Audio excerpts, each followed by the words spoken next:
Quand j'ai été contacté par la Convention citoyenne, j'ai d'abord été très surpris d'être contacté, d'être sélectionné. Je n'ai pas hésité une seconde pour répondre positivement, partant du principe que c'était l'occasion de pouvoir s'exprimer et plutôt que de râler dans mon coin, je pouvais dire ce que j'avais à dire et on m'offrait un espace de parole.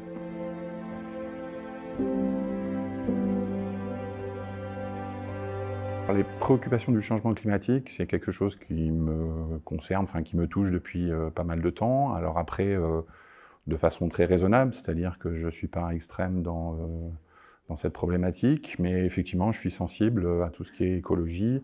Et dès que je peux éviter des excès et de faire des choses qui vont contre la nature, j'essaie de faire le plus possible attention.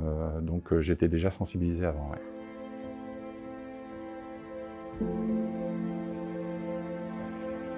Cette quatrième session, donc ce quatrième week-end de travail, il est important, il est intense, parce qu'il y a eu beaucoup de propositions qui ont été formulées pendant l'été.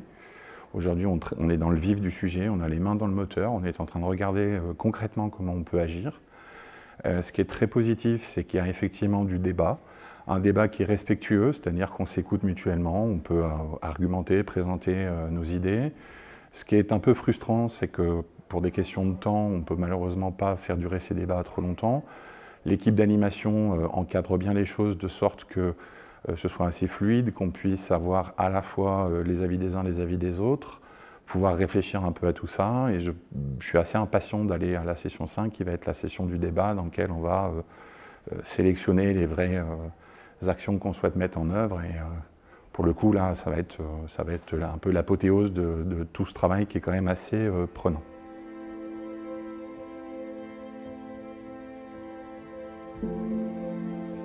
Pour le moment, c'est assez chronophage en fait comme action, parce qu'il n'y a pas que les week-ends de travail, il y a aussi tout le travail d'intercession où on a dû faire des propositions, un petit peu lire ce qui avait été proposé, etc.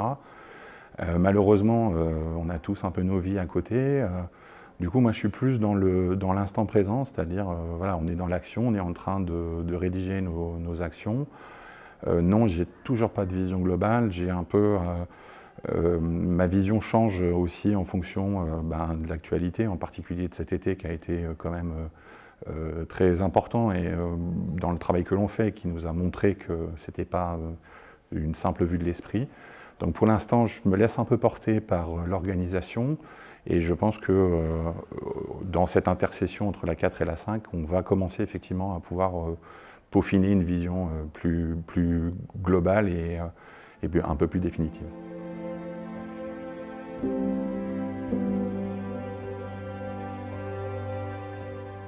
Alors non, ça n'a pas vraiment changé mon opinion et ma façon de voir les choses. J'étais déjà bien sensibilisé par rapport à toute cette problématique. Par contre, les événements de l'été nous ont amené un petit peu, enfin moi en tous les cas, à changer ma vision des choses. On a commencé ce travail avant l'été où on avait des perspectives à 2030-2050, on avait un peu de temps, on avait un peu d'espoir entre guillemets. Puis cet été, on a vu que les choses se sont accélérées. Et là où on nous avait parlé de solutions potentielles, on voit que ces solutions, elles sont déjà avec des effets très limités, voire même pour certaines dans la capacité de les mettre en œuvre. Donc l'été a été plutôt inquiétant dans le choix des solutions qu'on pourrait mettre en œuvre et des actions qu'on pourrait mener, parce que finalement, une après une, certaines ont disparu. Voilà. Mais sinon, je trouve que c'est un travail très enrichissant parce qu'on a appris beaucoup de choses et d'un point de vue personnel, c'est très très positif.